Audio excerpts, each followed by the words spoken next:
Welcome to Successful Living with Bill Knapik. Every week we talk with interesting people in a variety of professions, and along the way, get ideas to enhance success in all categories of your life.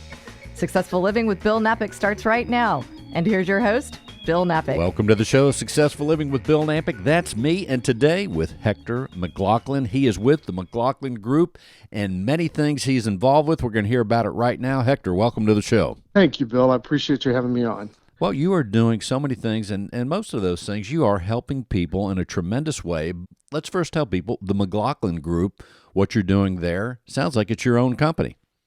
It is. It's a private boutique firm. I do HR consulting and also focus on executive recruiting. I also give some pro bono time at our church, helping people with their resumes and their career planning and their job searches. So as far as the marketplace right now, as a consultant, you're helping companies and helping people be prepared for their careers, and also if they're in the mode where they want to change careers, right? Correct. Right now I'm focusing on one main client, which is Be a Champion. I wanted your listeners to hear about them. They are the second largest contracting entity in the state of Texas. They serve 6.2 million meals per year to students in the Texas area. And right now they're providing a tremendous amount of relief and free meals throughout Houston, Dallas, and San Antonio. I would encourage people to visit beachamp.org to see where they're serving free meals. And this is the one client that I started out with, consulting, basically providing them with restructuring their HR department. And now we're looking at other organizational changes that they're making. But a great organization that I would like for your listeners to know about. Separate to that, I also provide career advice and also resume writing. I get a lot of questions from people like, does my resume look okay? What's it supposed to do? What happens when I submit my resume? And so what I try to help people understand is that if you're looking at having an effective resume, there's one key thing that a resume is built for, and that is to answer one question and one question only, which is, how did that candidate do that?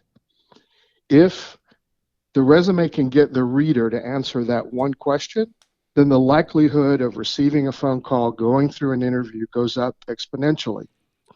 And so what do I mean by how to prompt the reader to ask that question? Now, hang on one second, Hector. We're going to hit that, but I want to go back just for a second to beachamp.org. We're going to hit that resume stuff. That is so important. In fact, just a note on the resumes, I haven't looked for a job in so long. I'm surprised that they're still using resumes, but we'll go to that in a second.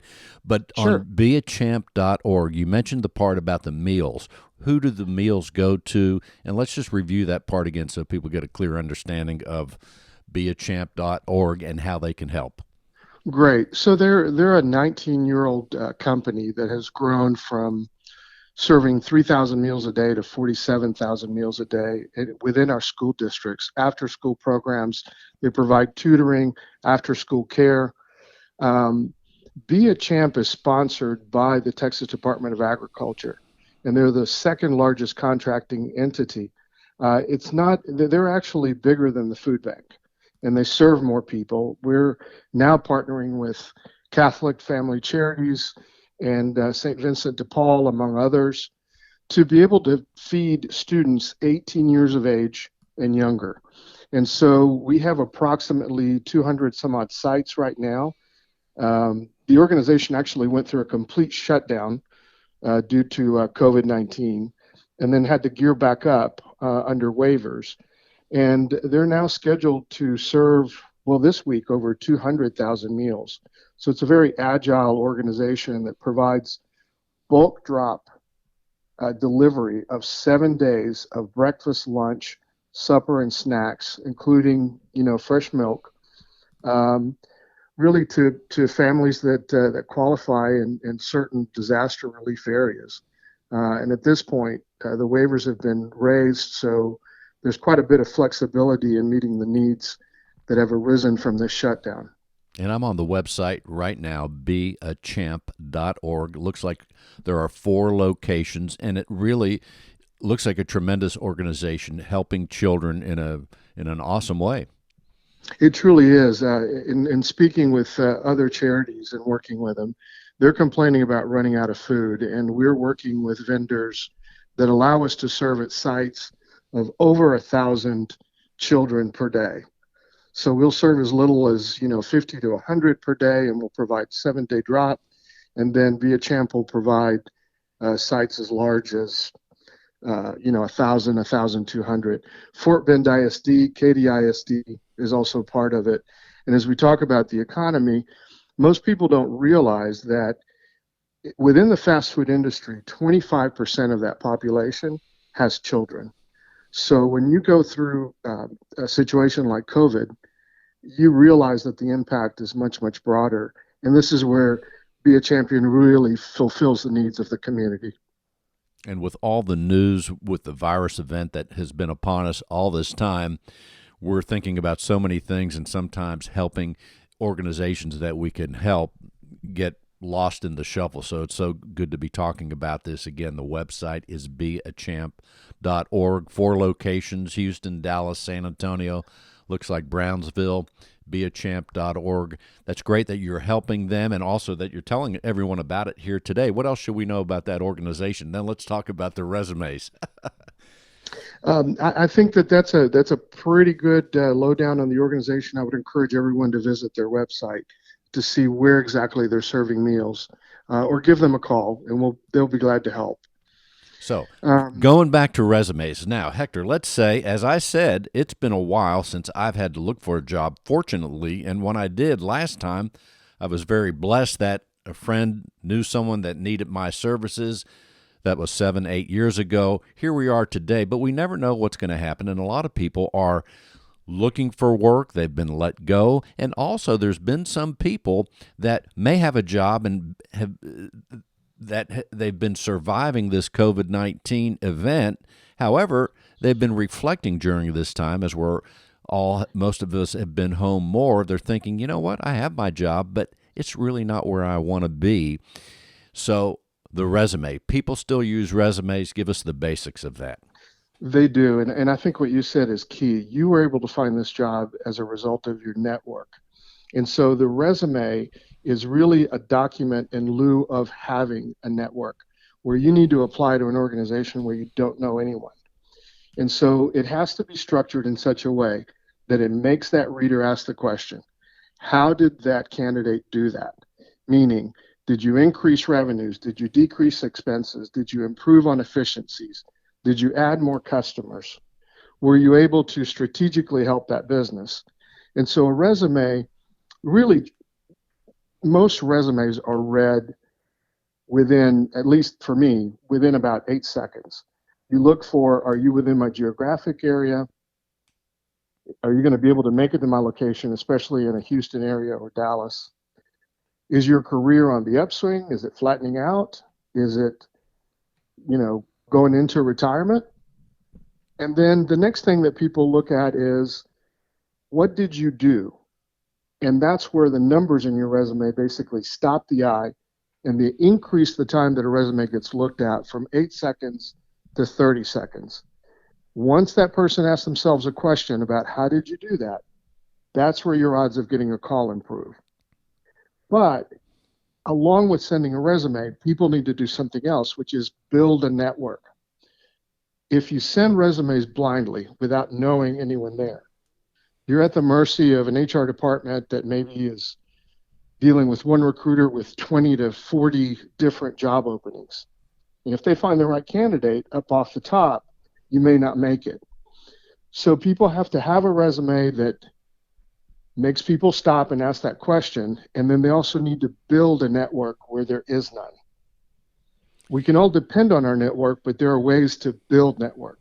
And for example, LinkedIn in particular is an excellent tool for professionals to use to find affinity groups, meaning groups that are from the same profession or the same geography, that actually allow them to join a new community, introduce themselves, and then begin to make the connections that they need to make, so that when a job pops open in a particular area, you can reach out to someone and say, hey, you and I are on LinkedIn. I noticed that there's a job opening. Can you tell me who the key decision maker is? Who are the people involved in HR? And it's basically a process of marketing yourself, which is what I think is required. Marketing yourself is always important and always has been. We should be doing that all the time. A few things come to mind when we think about the resume. Number one, I remember years ago hearing the resume should be brief. Should it be one page? And who should get this resume? And also, I would think, as you're talking about marketing ourselves, we can't just rely on the resume. We have to work, whether it's LinkedIn, we have to work when we are meeting people, I would think telling people what we do, looking for people. But who should get the resume? What should be on it? And how important is brevity? The resumes can be anywhere between 1 to 3 pages long. I mean, when I'm doing executive searches, I may go through 150 to 300 resumes, depending on the position that I'm working on. It doesn't matter to me so much what the length of the resume is, as long as what I'm looking for is this a person that adds value? Is this a person that came into the organization or whatever job that they had? Did they tell me the story of here's where I found it, here's what I did, and here's where I left it improved, whatever that may be? Those are the people that employers are looking for. Those are the things that allow a recruiter in-house or a personal recruiter, a headhunter, to be able to sell the candidate and say, let me tell you why you should be looking at this individual. And that happens both in-house and it happens within the headhunting or the executive recruiting arena. So that's the way that the candidate does their part. The other important piece is creating that network. And as I said, through LinkedIn, that's one way to do it. Meeting recruiters is also very important. Put a face to the name. I've heard candidates that have said, I don't know, they don't have a job for me right now. Why should I even waste my time in meeting with them? Because they will probably have a job in the future. They have a network that you don't have, and that's really the function of headhunters or even inside in-house recruiters. And by making yourself top of mind aware for that particular person, you have one step ahead of other candidates who are just submitting their resumes blindly, hoping that they're somehow landing either on top or soon enough, or that they will be noticed. And this is where I get a lot of questions with people is they'll say, I submitted my resume, but what happened to it? It just kind of disappeared. And when I'm telling them it's better that you spend time building your network than just blindly sending resumes. Do some research. Find out who you know that works at that company. Give them a call. It doesn't matter what department they're in. If you can get that done, you're truly farther ahead as a candidate than the competition that you're dealing with. But not everybody has an easy time selling themselves. But that's what's required in this day and age where you have so many jobs, so many people that do and do not know each other. Building that network is really key. As far as meeting people, we build our network. You mentioned a second ago about meeting recruiters. How do we go about meeting recruiters or people that are doing job searches? Is there a way to do that? I think that I get calls all the time. For example, I just had one yesterday.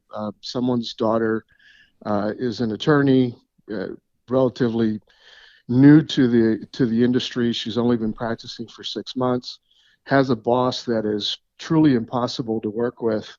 And I had a call about, hey, what do you recommend? What could she do? And the best thing that they wanted to know about a recruiter, the best thing that I did was, here's the person that I know that specializes in legal recruiting here in the city of Houston. This is someone that I trust. And that again comes back to the importance of building your network, dealing with people that are trustworthy. I'm confident that the person that I spoke with is going to refer that person to the recruiter I referred them to, because it's a matter of network, it's a matter of trust. Are you someone that keeps their word? Do you understand the industry? Do you know who's really good at what they're doing? So do your research. When we're talking about working with recruiters, if the candidate just sends out resumes everywhere, then they decrease the effectiveness of the recruiter, the headhunter that they want to work with, because they have an agreement with that company that says that the headhunters will not submit candidates who have already applied. So this is why it's important to be selective about your headhunters and how you send in resumes. You're better off picking up the phone first before sending the resume. So if you blindly send it out, that could block you down the road. Yes, and I've had that happen to me, and I know of other people that have had it happen to them, Oh, where the company came back and said, we looked in our talent acquisition system, that candidate is already there, we cannot consider them. At that point, the recruiter, the headhunter, cannot advocate for that particular candidate. All of that relationship building is lost. And most people don't realize. They get desperate for a job, they start sending resumes everywhere. And I get that, but it's better to do the work up front, build up that network, who knows whom, and have a strategy for how you're going to get the attention that you need to get for your particular skill set. Okay, let's talk a little bit about change. Forget about the virus event right this moment, but prior to the virus, if someone has not looked for a job in many years, like a lot of us out there, what has changed, say, in the last 5 years? Because certainly in all professions, there's a lot of change. So what has changed that we should know about, if there are significant changes? And then also, now that we have the virus event that we're going through, what do you think we should know about there that may change the job search mode, or even tools like the resume and everything else? I think that the biggest change is that social media has become far more prominent than ever, and not everyone is necessarily savvy about the use of social media for job searches. I speak to a lot of people about the power of LinkedIn, and some of them just dismiss it because they don't see the results right away. I have 17,000 contacts, first network contacts on LinkedIn, that provide me with a flexibility in a network that gives me optionality. And I think that that's the most important thing that people need to understand, is that we are becoming a more online, work remote, virtual type of employee. This pandemic is proving it. We had this organization that I'm with, Be a Champion, has never really been thrilled about having employees work from home. And yet, when the schools began to close, revenue went to zero. And yet they went into this new COVID waiver mode, and everybody began to work virtually. And as a result of the waivers and the high demand and the high need, they're having record results. So having that skill set to work remotely and to be able to use technology and social media is key. It really is. And in fact, up until 2009, in my various roles in building businesses and business development, I had a travel position. And when people that are used to traveling as the main part of their job, I will submit that I learned how to work unattended wherever I was a long, long time ago. So now I'm doing a little bit more work at home. It's those same disciplines and principles that come into play. I've had jobs where I've had to travel 60% of the time, and some of that was international. And of course, the world didn't stop turning because I was traveling. And I would always wonder really how much more productive I could be if I traveled less. And I've supervised people in other continents where maybe I met them once or twice a year in person, and the rest of the time, it was really important that I and they have effective skill sets to be able to work remotely. So time management is not a new requirement, but I think it's even more in demand than it ever was, along with the use of technology to be able to get things done both remotely and in multiple time zones. We are talking with Hector McCloughlin, the founder and principal at the McCloughlin Group. Hector, say with another minute or so, what else would you like people to know? And let's tell people how to reach out to you if they need your services. Thank you so much. I can be reached at Hector at McCloughlin Group, LLC.com. And I'm more than glad to be of help. As I told you previous to our call, I also have a jobs ministry at St. Peter's United Methodist. It's Wednesday evenings. Of course, now the church is closed, but anyone that cannot afford services but needs the help, they're welcome to come. It's Wednesdays at 6:30. Be on the lookout on LinkedIn. Look for me, network with me, and I'll be more than glad to help people out that need to fine-tune their resumes and that they need personal advice on their career search, how to make the transitions that they would like to make in their careers. And let's tell people some of the things you cover. The church, I have a feeling in the next couple of weeks, the churches are going to be back online. What are some of the things that you cover, and how long does the session last at what's the name of the church again, Hector? It's St. Peter's United Methodist in Katy off of Kingsland. And what we cover are the basics of how to craft your resume so that it gets the right attention, which we spoke about earlier, and then job search strategies, which we've also discussed. That sounds like a great thing for people to do. And you can also find Hector, as we said, on LinkedIn, Hector McCloughlin, McCloughlin. Hector, doing tremendous work. Seems like I met you not that long ago, and you're always out there trying to help people along the way, so you're doing tremendous work there. Anything else we should know with about 30 seconds? I just want to emphasize that you and I met. We now have a network, and that's how it works. Isn't that right? And interesting thing, a side note, we meet people a lot of times, and if I ever need a job, I'm going to do more dog walking because I'll meet more people, and that's how we met. You have a tremendous dog, and I have 2 dogs, and one of them are awesome. But he's listening now, Elvis now. They're both all great. But yes, out there, network, talk to people. Super great. And the name of the church again is? St. Peter's United Methodist on Kingsland Avenue in Katy, Texas. Katy, Texas. Look for those Wednesday night sessions. You've been listening to Successful Living with Bill Knapik, and today with Hector McCloughlin, founder and principal at the McCloughlin Group. Thanks for listening, and go to radiobill.net for more information or past shows.